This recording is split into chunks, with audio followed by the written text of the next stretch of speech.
In this video, we're going to see how you can rename, reorder, and hide your delivery or shipping methods.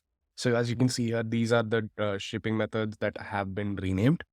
So in our app, from the homepage, we can configure delivery options. And here we have three different options: hide, reorder, and rename.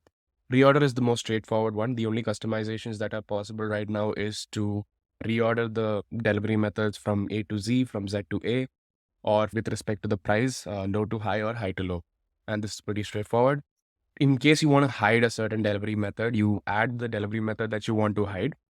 You say the name contains and write the name of the delivery method that you want to hide. And you also add rules on when you want to hide that delivery method. So we have similar to how the upsell rules are displayed, we have different attributes over here where you can set rules on when you want to hide this delivery method. So suppose there are products from a certain collection, or that when the cart total is a certain amount, when there's a certain type of product vendor or a certain product type, whether a gift card product is present in the cart or not, and depending on the shipping country, shipping zip code, cart attributes, and line item attributes, you can hide a certain shipping method based on these different rules. So, and if you have multiple rules you want to add, you can just add one more rule over here, and you can hide when all rules apply or hide only when some rules apply. So this is how you hide one delivery method. And if you want to hide another delivery method, you just add the delivery method here, write the name, and then add the rules for this one as well.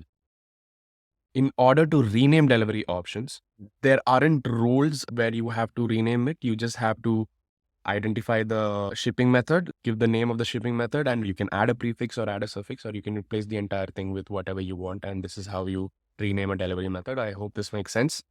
Some custom delivery methods might not be immediately recognized by the app. So in case that is the issue, you can reach out to us in our chat support right here in the bottom right corner, and we'll help you get that set up as soon as possible.